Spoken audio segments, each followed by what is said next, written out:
บุคคลใดนำเอาสตินำเอาสัจจะนำเอาวิริยะนำเอาความอดทนมากำกับมากำหนดมาควบคุมกายวาจาใจของตนบุคคลผู้นั้นจะมีกายสงบมีใจสงบท่านทั้งหลายสติสัจจะวิริยะขันติเป็นหลักของผู้ปฏิบัติธรรมเช่นเรากำลังนั่งสมาธิอยู่เราต้องมีสติรู้สึกตัวตลอดเวลาว่าเรากำลังนั่งสมาธิขณะที่เรานั่งสมาธิเราก็รู้สึกตัวว่าเราหายใจเข้าเรานั่งสมาธิเรารู้สึกตัวว่าเราหายใจออกให้เรารู้เมื่อเรามีสติรู้สึกตัวแล้วเราก็สามารถดูอาการของกายของจิตเกิดอาการเบื่อรำคาญหงุดหงิดเราก็มีสติรู้เรามีสติรู้แล้วเราก็นั่งดูความไม่พอใจพิจารณาดูสิ่งที่มันไม่พอใจกระทบหรือจิตมันเกิดอาการไม่พอใจขนาดที่เรานั่งสมาธิให้เรามีสติรู้ว่ามันอึดอัดรู้ว่ามันหงุดหงิดรู้ว่ามันเกิดอาการเบื่อรำคาญเนี่ยสติให้เรารู้แต่เราไม่เข้าไปร่วมกับความไม่เข้าไปยึดติดกับสิ่งที่เรารู้เฉยๆเรามีสติรู้สึกตัวตามความเป็นจริงที่มันเกิดขึ้นขนาดหนึ่งมันเจ็บขามันปวดขาเราก็มีสติรู้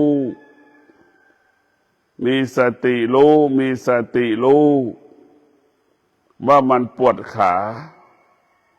ท้ายสุดเราก็จะได้เข้าใจว่าเจ็บทุกวันมันปวดทุกวันแล้วมันก็หายไปทุกวันเนี่ยมันเป็นเช่นไรทำไมมันถึงเป็นแบบนี้นี่เราก็จะได้รู้อีกจิตเราก็เหมือนกันนั่งทุกวันมันก็เบื่อทุกวันรำคาญทุกวันเกิดการต่อต้านเกิดความไม่รู้สึกไม่พอใจทุกวันเนี่ยเราก็รู้อีกว่ามันเกิดแล้วมันก็หายเกิดแล้วมันก็จากไป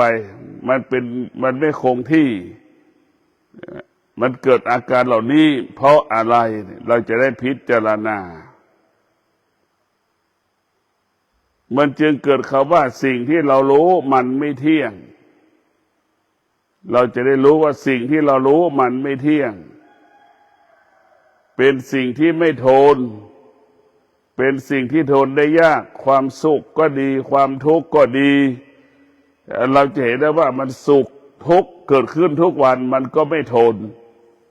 และมันไม่ทนแล้วมันก็ไม่เที่ยงมันเกิดขึ้นขนาดหนึ่งเวลาหนึ่งอาการเหล่านี้มันก็จากเราไป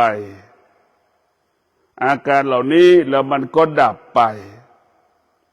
ให้เรารู้ตามความเป็นจริงว่ามันเกิดขึ้น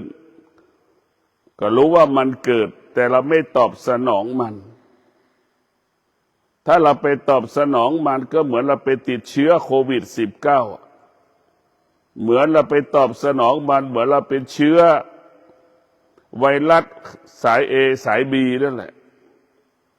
ในพวกเราทั้งหลายเรารู้เราก็ละสิ่งที่เรารู้ก็เพราะสิ่งที่เรารู้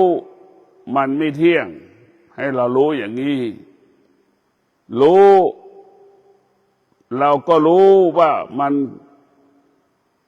อยู่เหนือสิ่งที่เรารู้ สิ่งที่เรารู้ก็มันไม่เที่ยงอยู่ดีในพวกเราทั้งหลายมันไม่มีอะไรที่คงสภาพเดิมเป็นอมตะอยู่ในร่างกายเราไม่มีนะโดยเฉพาะร่างกายของเรามันไม่มีเลยผมก็ไม่ทนเดี๋ยวมันก็ขาวผมเรามันก็ไม่ทนเดี๋ยวมันก็ร่วงเนี่ยมันเป็นสิ่งที่ไม่ทนท้ายสุดหัวก็ล้านผมก็ห่างเห็นไหมพวกเราทั้งหลายผมก็เบาบางลงเรื่อยๆเนี่ยทุกอย่างเนี่ยมันเปลี่ยนแปลงแล้วมันแปรสภาพหมดนี่แหละเราดูอาการสติเราดูอาการของกายเมื่อเราดูอาการของกายเข้าใจอาการของกายเนี่ยกายทุกคนก็เป็นเช่นนี้ไม่ใช่เราเพิ่งเป็นไม่ใช่เป็นเฉพาะของเรามันเป็นเช่นนี้เรียกว่าสิ่งมีชีวิตก็ดีสิ่งไม่มีชีวิตก็ดีมันเป็นสิ่งที่ไม่เที่ยงเราเห็นไหมเขาว่าไม่เที่ยงวันนั้นเราเป็นทารกแรกเกิดวันนี้เราเป็นหนุ่มเป็นสาวเป็นพ่อเป็นแม่เป็นปู่เป็นย่าเป็นตาเป็นยายเป็นน้าเป็นอาเนี่ยมันไม่เที่ยงทั้งสิ้นมันเป็นสิ่งสมมุติตลอดเวลาเรามีสติรู้เราจะอยู่เหนือสิ่งสมมุติเรามีสติรู้เราจะไม่ยึดติดในสิ่งสมมุติให้เราเข้าใจทุกอย่างนะโลกใบนี้อะไรก็เปลี่ยนแปลงมีสิ่งหนึ่งไม่เปลี่ยนแปลงก็คือวิชาปัญญาวิชาปัญญาเนี่ยมันไม่เปลี่ยนแปลงรู้ตัวรู้นั่นแหละพวกเรามันไม่เปลี่ยนแปลงรู้หายใจเข้ารู้หายใจออกนั่นแหละหายใจเข้าหายใจออกเป็นทั้งอดีตปัจจุบันและอนาคตแต่พวกเราทั้งหลายหายใจเข้าหายใจออกมันเป็นทั้งอดีตทั้งปัจจุบันและอนาคตรวมอยู่ที่เดียวกันหมดแต่ไอ้ตัวรู้ตัวนี้แหละรู้หายใจเข้ารู้หายใจออกอยู่ที่เดิมนั่นแหละธรรมะไม่เปลี่ยนแปลงรู้หายใจเข้าเห็นไหมมันหายใจไม่เสมอกันนี่หายใจแรงบ้างหายใจเบาหายใจอ่อนหายใจหยาบหายใจละเอียดหายใจยาวหายใจลึกหายใจสั้นเนี่ยระบบการหายใจเรามันไม่เสมอกันในระบบการหายใจเราไม่เสมอกันอันนี้แหละเรียกว่ามันไม่เที่ยงแต่สิ่งที่เรารู้อาการของลมหายใจเข้าหยาบก็ดีละเอียดก็ดีสั้นก็ดียาวก็ดีนี่แหละเรียกว่าสติสัมปชัญญะเรารู้สึกตัวมันอยู่ธรรมะเนี่ยมันคงสภาพเดิมไว้ตลอดเวลานะคงสภาพเดิมโดยเฉพาะสติอยู่กับปัจจุบันสติอยู่เหนือปัจจุบันหายใจเข้ามันก็เป็นปัจจุบันหายใจออกก็เป็นปัจจุบันในปัจจุบันมันก็ซ่อนได้ตัวอดีตอีกซ่อนได้ตัวอดีต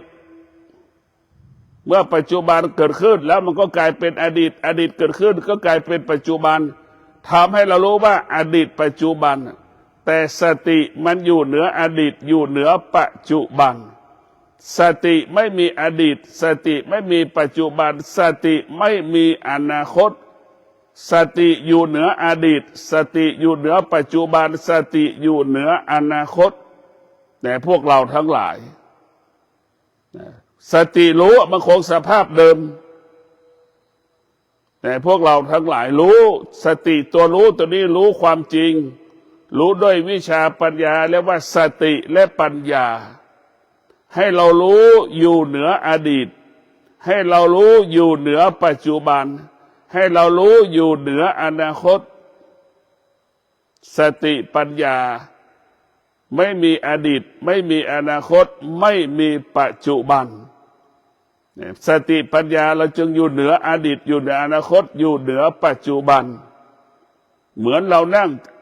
สติ ปัญญาก็เหมือนจ็อกกี้ควบคุมม้านั่นแหละพวกเราทั้งหลายควบคุมอดีตควบคุมปัจจุบันควบคุมอนาคตเราก็อยู่เหนือมันหมดเราอยู่เหนือมันนะอดีตปัจจุบันอนาคตมันก็เหมือนมะม่วงหนึ่งลูกนั่นแหละมะม่วงหนึ่งลูกมันก็มะม่วงสุกก็อยู่ในมะม่วงดิบมะม่วงดิบก็อยู่ในมะม่วงสุกทั้งมะม่วงดิบมะม่วงสุกมันกลายเป็นมะม่วงที่มันเน่าเห็นไหมเราก็จะเห็นได้ว่ามันอยู่ที่เดียวกันหมดพวกเราทั้งหลายอดีตปัจจุบันอนาคตก็เหมือนมะม่วงมันอยู่ในที่เดียวกันอดีตปัจจุบันอนาคตธรรมะก็เช่นเดียวกันสติปัญญาก็อยู่ที่เดียวกันสติสัจจะวิริยะขันติก็อยู่ที่เดียวกันเกิดที่เดียวกันเหมือนเราเกิดจากท้องแม่นั่นแหละทุกคนเกิดมาจากท้องแม่ทุกคนเกิดมาจากท้องแม่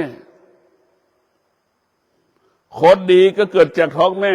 คนไม่ดีก็เกิดจากท้องแม่พวกเราทั้งหลายเกิดจากท้องแม่พระพุทธเจ้าก็เกิดจากท้องแม่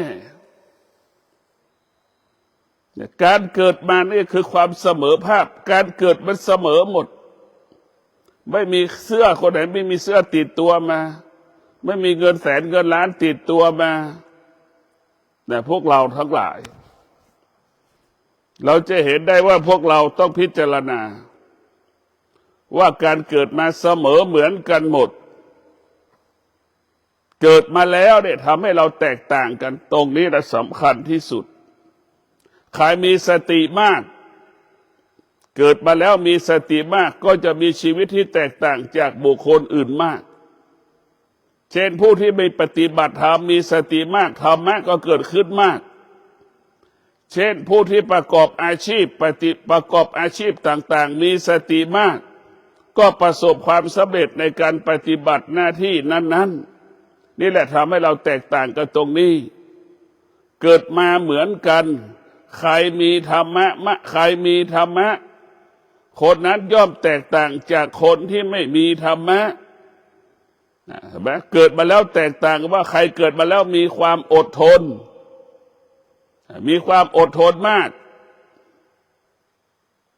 คนนั้นก็มีกินเหลือใช้มีทรัพย์มีสมบัติในการดำเนินชีวิตเครื่องอุปโภคบริโภคมากเห็นไหมคนไหนเกิดมาแล้วมีวิริยะภาคเพียรชีวิตก็อุดมสมบูรณ์ไปด้วยเครื่องอุปโภคบริโภคปัจจัยสี่เครื่องในความสะดวกอันนี้แหละพวกเราทั้งหลายเกิดมาแล้วเรามีธรรมะจะทำชีวิตเราจะแตกต่างให้ชีวิตเราอุดมสมบูรณ์ด้วยทรัพย์สมบัติปัจจัยสี่เครื่องอำนวยความสะดวกก็เพราะธรรมะก็คือสติสัจจะวิริยะขันติแล้วดูฝนเราก็อดทนแล้วดูร้อนเราก็อดทนแล้วดูหนาวเราก็อดทนในการประกอบอาชีพทำไร่ทำสวนทำกสิกรรมทำการเกษตรมันจึงทำให้เรามีกินมีใช้เหลือกินเหลือใช้ในพวกเราทั้งหลายธรรมะนี่แหละทำให้เราแตกต่างกันธรรมะก็หมายความว่าสติคนหนึ่งมีสติคนหนึ่งไม่มีสติก็ย่อมแตกต่างกันคนที่มีสติความเป็นคนก็มั่นคงคนที่ขาดสติความเป็นคนก็อ่อนแอหวั่นไหวมีเหตุมีผลมีข้ออ้างมีข้อแก้ตัวคำว่าหนาวก็มีข้ออ้างข้อแก้ตัวร้อนก็มีข้ออ้างข้อแก้ตัวฝนตกก็มีข้ออ้างข้อแก้ตัวพวกเราทั้งหลายมันไม่มีสิ่งใดที่มั่นคงแต่มันมีสติกับคนขาดสติแตกต่างกันคนที่มีสตินั้นจะมั่นคงในอาชีพหน้าที่การงานรับผิดชอบคือคนที่มีสติส่วนคนที่ขาดสติเอาเปรียบเพื่อนเอาเปรียบเพื่อนคนอื่นทำงานน้อยเลาะแหละทำงานไม่เต็มร้อยไปอาศัยคนอื่นจึงทำให้ชีวิตเรานั้นไม่เจริญพวกเราทั้งหลายคนที่มีสติ มีสติจะเป็นผู้รับผิดชอบสมบูรณ์แบบ คนที่มีสติปฏิบัติหน้าที่ประกอบอาชีพก็ได้100%ส่วนคนที่ขาดสติที่อ่อนแอทำงานได้ไม่เต็มร้อยออกมาแล้วไม่เต็มร้อยแต่มันแตกต่างกันพวกเราทั้งหลายเรามาปฏิบัติธรรม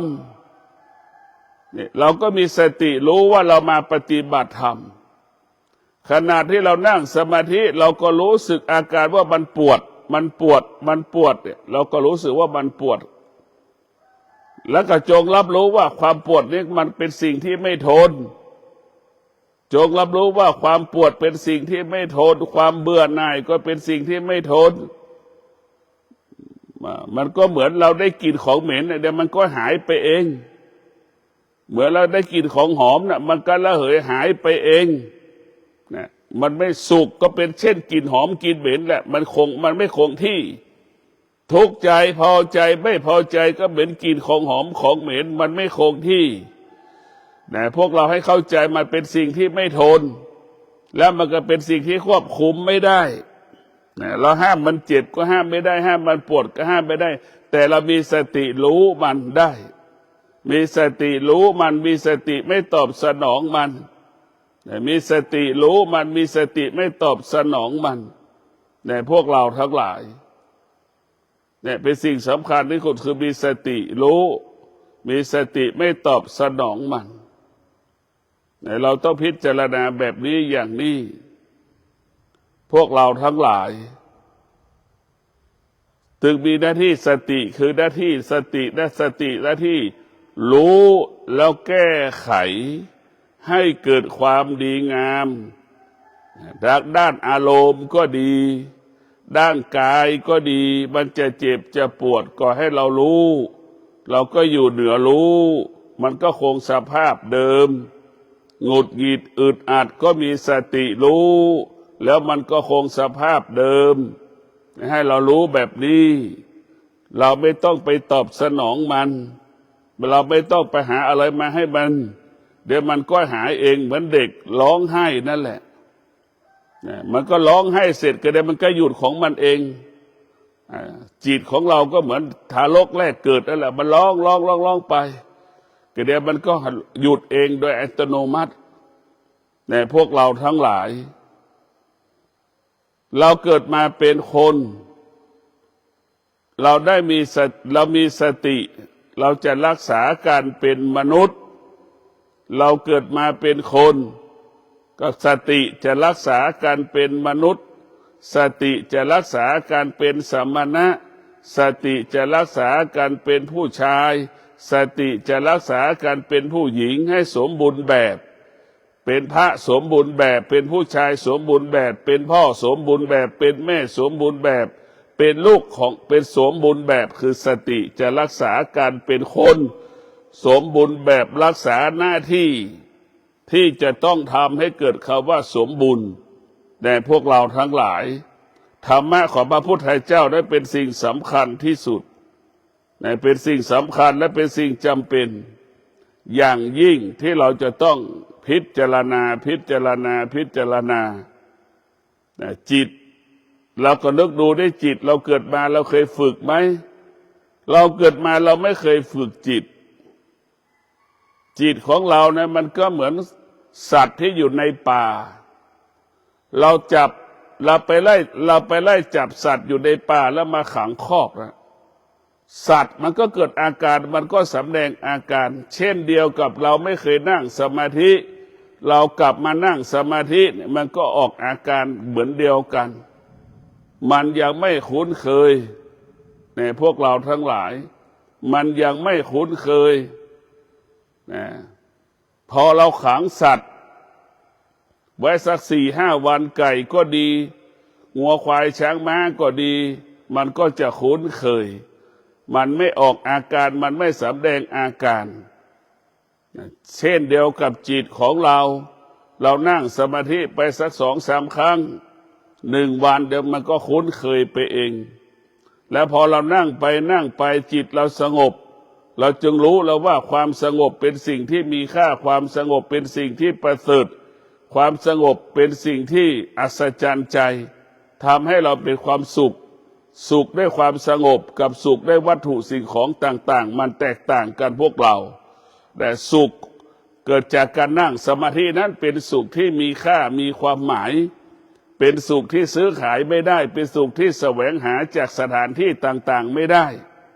สุขนั้นเกิดจากการปฏิบัติตนประพฤติตนการนั่งสมาธิของเราแต่เป็นสุขที่ประเสริฐที่สุดในพวกเราทั้งหลายเป็นสิ่งที่มีค่ามากที่สุดในพวกเราทั้งหลายชีวิตของเราเนี่ย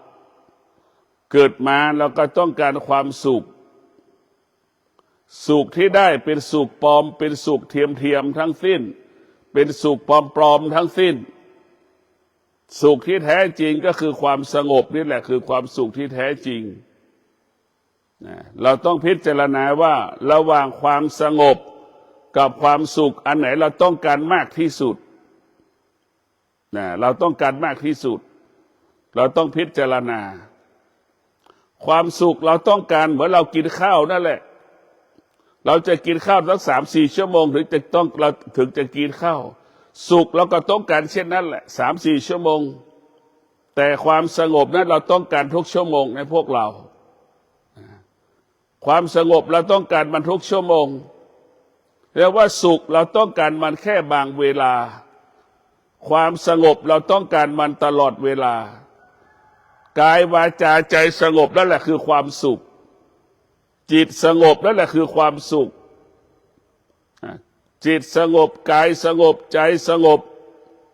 นั่นแหละคือความสุขพวกเราทั้งหลาย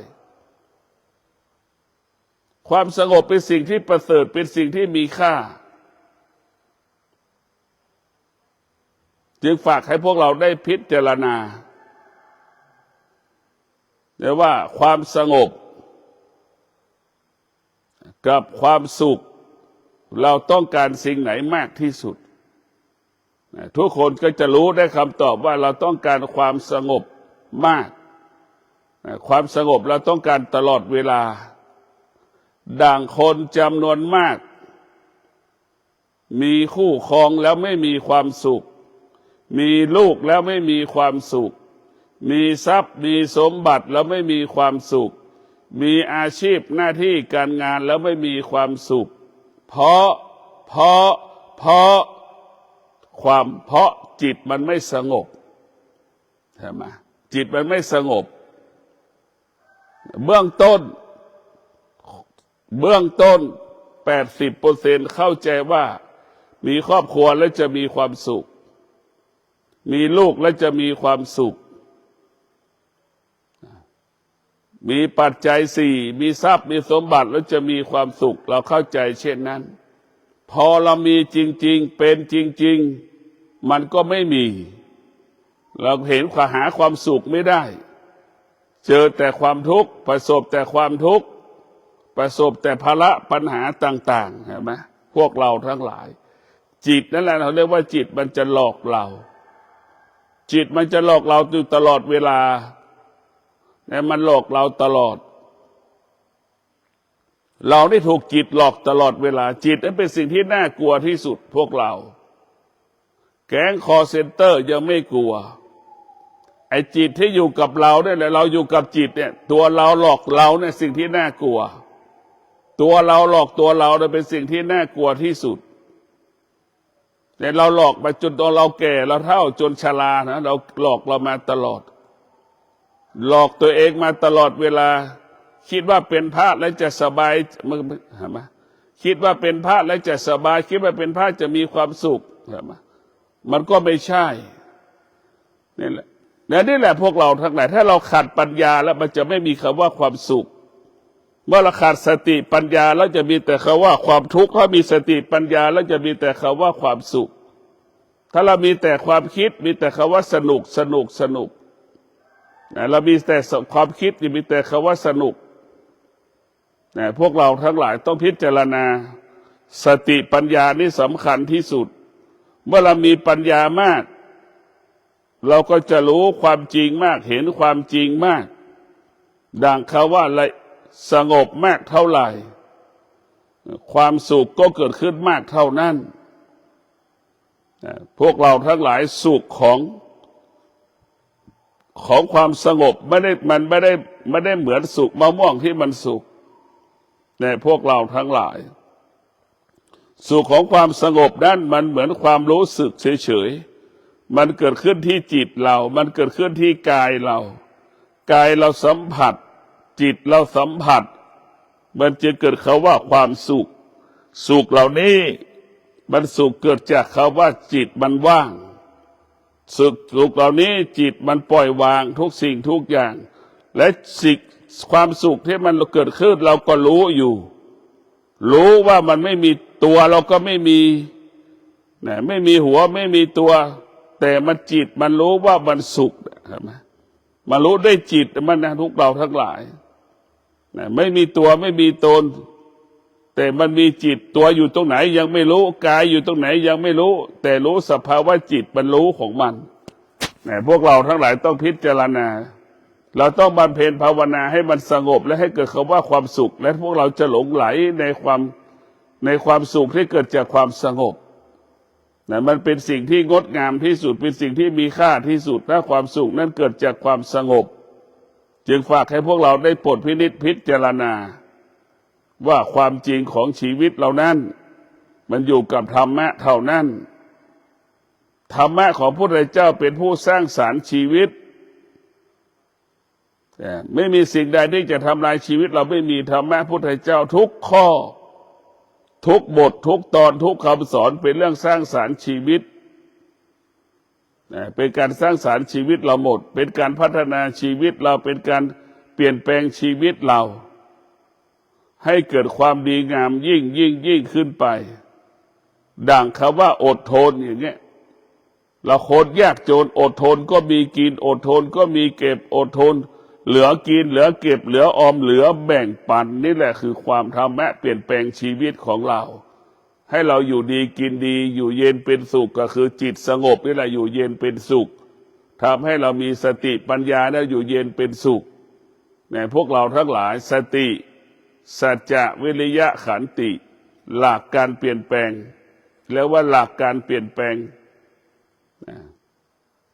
ชีวิตของเราหลักการเปลี่ยนแปลงความเป็นอยู่ของเราสติสัจจะวิริยะขันติหลักการเปลี่ยนแปลงชีวิตชีวิตของเรานั้นต้องประกอบไปด้วยสติสัจจะวิริยะขันติมันเป็นสิ่งเป็นแบบนี้อย่างนี้ของมันเราจะมีสติเมื่อเรามีสติสัจจะวิริยะขันติแล้วเราจะชีวิตเราจะเปลี่ยนแปลงดั่งเจ้าชายสิทธัตถะดำรงตนเป็นกษัตริย์แล้วก็ออกบวชเห็นไหมเปลี่ยนฐานะจากกษัตริย์มาเป็นนักบวชฐานะนักบวชไม่มีคนรับใช้ไม่มีคนดูแลฐานะนักบวชต้องพึ่งพาตนเองตนแลเป็นที่พึ่งแห่งตนเห็นไหมพวกเราทั้งหลายจนเจ้าชายสิทธัตถะ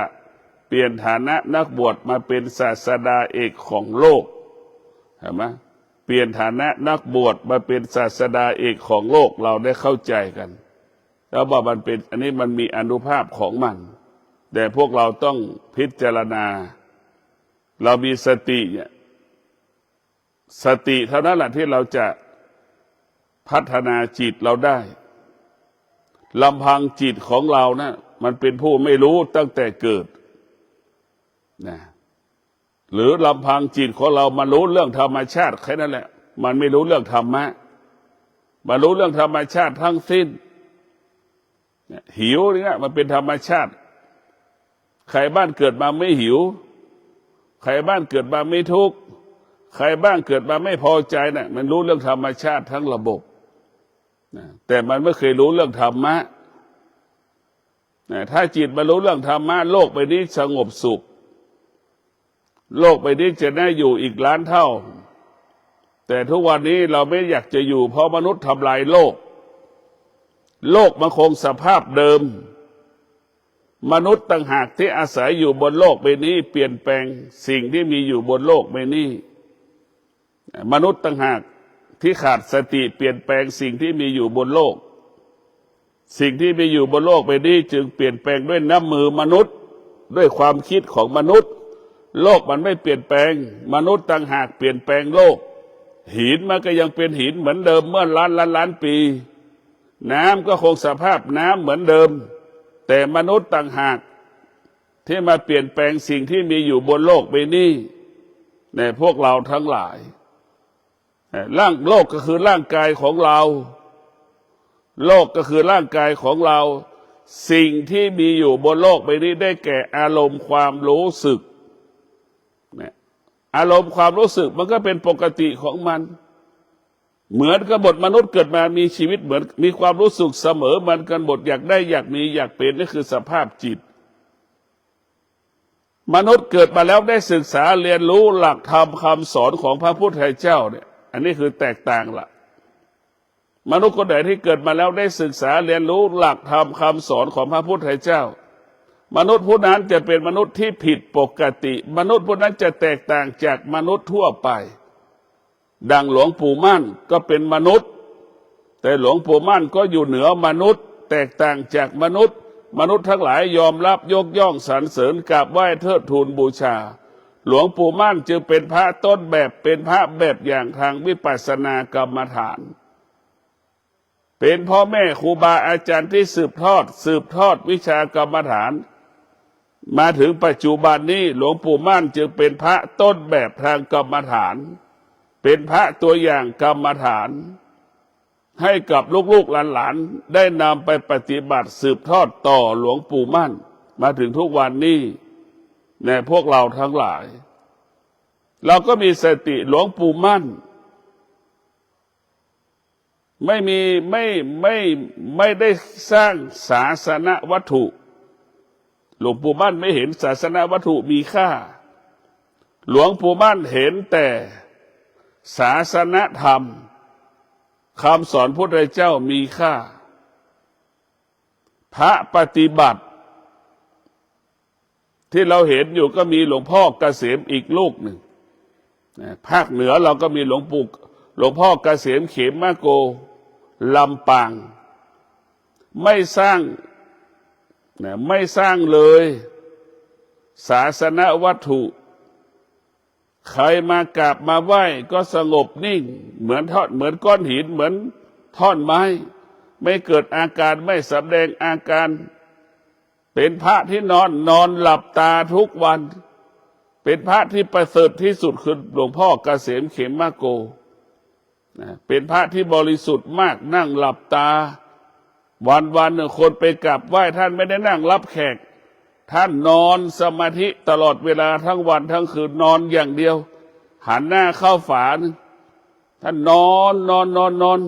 ใครจะกราบไหว้วันนึงกี่รอบท่านก็ไม่สนใจคนก็ไปกราบไหว้ท่านเพราะฉะนั้นครูบาอาจารย์ทั้งหลายที่รู้ธรรมจริงๆก็คือจะไม่สร้างศาสนวัตถุ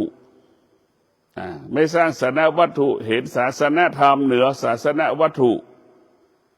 พ่อแม่ครูบาอาจารย์เราพวกเราทั้งหลายเรามีสตินั่นแหละคือธรรมะเรามีสมาธินั่นแหละคือเรามีธรรมะเรามีความอดทนนั่นแหละคือมีธรรมะเรามีวิริยะภาคเพียรนั่นแหละคือเรามีธรรมะเมื่อเรามีสติสัจจะวิริยะขันติจะแก้ไขอะไรก็ง่ายแต่พวกเราทั้งหลายแก้ไขสิ่งใดๆก็ง่าย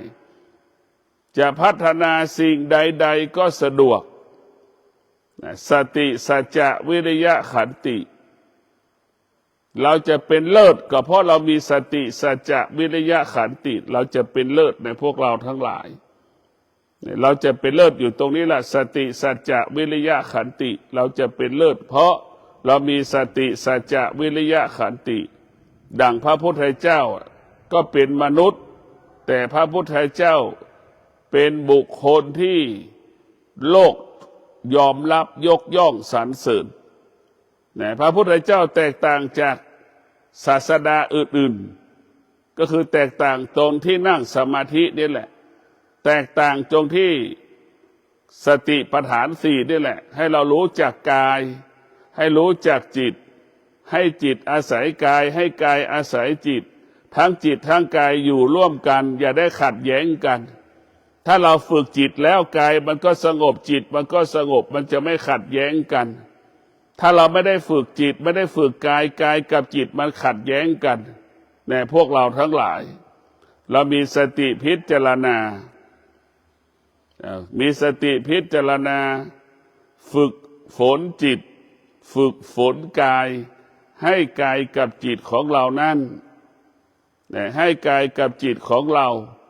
มั่นคงรวมกันเป็นหนึ่งให้กายกับจิตรวมกันเป็นหนึ่งเหมือนเราชงโอวัลตินกาแฟน่ะเป็นอย่างนั้นแหละให้กายกับจิตเป็นเนื้อเดียวกันให้กายกับจิตเป็นเหมือนอาหารหนึ่งหม้อนั่นแหละให้กายกับจิตรวมกันเป็นหนึ่งเนี่ยพวกเราทั้งหลายกายกับจิตนี่สำคัญที่สุดเราต้องใช้เวลายาวนานในกายกับจิตจิตของเราก็เหมือนเถาวัลย์นั่นแหละจิตว่าเราก็เหมือนหวายนะมันงอไปงอมาสติก็เปรียบเหมือนช่างดัดหวายนะพวกเราทั้งหลายสติเปรียบเสมือนช่างดัดหวายจิตเราก็เหมือนหวายเราจะให้จิตมันงอเหมือนหวายได้เรางอได้นะเราจะให้หวายมันตรงได้มันก็อยู่ที่สตินั่นแหละจิตเราเปรียบเสมือนหวายสติก็เหมือนช่างดัดหวายเราจะให้เป็นยังไงก็ได้มันอยู่ที่เรามีสติเมื่อเรามีสติมากจิตก็มั่นคงมากเมื่อเรามีสติมากจิตก็จะละเอียดมากเมื่อเรามีสติมากจิตนั้นก็อดทนมากเมื่อเรามีสติมากจิตนั้นก็มีวิริยะภาคเพียรมากพวกเราทั้งหลายมันอยู่ที่สติสติจะไปบังคับให้เรามีความอดทนบังคับให้เรามีวิริยะภาคเพียรโดยอัตโนมัติของมันแต่พวกเราต้องพิจารณาว่าสตินั้นคงสภาพเดิมเรานั่งสมาธิทุกวันเราก็รู้ว่าร่างกายมันปวดทุกวันมันนั่นแหละสติมันอยู่ที่เดิมสู่ที่เดิมแต่ความเจ็บปวดมันเปลี่ยนไปตรงนู้นไปตรงนี้บ้างอารมณ์ของเราก็เกิดอาการหงุดหงิดอย่างนั้นหงุดหงิดอย่างนี้บ้างนั่นแหละเราให้เราเข้าใจมันก็ขอให้ท่านทั้งหลายมีสติในการดำเนินชีวิตมีสติในการดำเนินชีวิตมีสติในการปฏิบัติธรรมมีสติในการปฏิบัติหน้าที่เราจะทำหน้าที่สมบูรณ์แบบเช่นเป็นพ่อแม่ก็ทำหน้าที่การเป็นพ่อแม่ที่ดีที่สุดเมื่อเรามีสติเป็นลูกจ้างที่ดีของนายจ้างเมื่อเรามีสติเป็นพระสงฆ์ที่ดีของผู้ถ้ามีสติของชาวบ้านเราจะรักษาการเป็นพระปฏิบัติได้ก็เพราะเรามีสตินี่แหละท่านทั้งหลายกลับมาสนใจใส่ใจกายกับจิตของเราเพราะกายกับจิตของเราเนี่ยมันเกิดความขัดแย้งกันตลอดเวลากายของเราก็เหมือนคนป่วยจิตของเราก็เหมือนหมอพยาบาลเราจะเห็นว่ากายก็ส่วนหนึ่งจิตเราก็ส่วนหนึ่งแต่เราต้องรับรู้ว่ากายก็ส่วนหนึ่งจิตก็ส่วนหนึ่งเราจะทำยังไงให้จิตเราเห็นกายให้รู้ว่ากายของเรามันเป็นเช่นไรเราจะต้องให้จิตเรารักษากายเราจะต้องให้กายเป็นบ้านของจิตให้จิตอาศัยอยู่ในกายบ้านหลังนั้นต้องสะอาดคนถึงจะอยู่บ้านอาศัยอยู่บ้านหลังนั้นถ้าบ้านไม่สะอาดคนก็ไม่อยู่บ้านหลังนั้นหอพักนั้นก็ไม่สะอาดก็ไม่มีใครเช่าหอพักอยู่ฉันใดกายไม่สะอาดจิตมันก็ไม่อยู่กับกายถ้ากายเราสะอาดจิตมันก็จะอยู่กับกายของเราก็ต้องประกอบไปด้วยศีลสมาธิปัญญากายของเราต้องประกอบไปด้วยศีลสมาธิปัญญากายของเราจึงจะบริสุทธิ์จิตของเราก็ต้องประกอบไปด้วยศีลสมาธิปัญญาจิตของเราจึงบริสุทธิ์กายเป็นบ้านของจิตเปรียบเสมือนคนเปรียบเสมือนคนที่อาศัยอยู่ในบ้าน บ้านสะอาดคนอยู่แล้วมีความสุขบ้านอยู่แล้วปลอดภัยมั่นคงก็ขอความสุขสวัสดีจงเกิดแก่ท่านทั้งหลายขอให้ท่านทั้งหลายเจริญในอาชีพหน้าที่การงานยิ่งขึ้นไปขอเจริญพร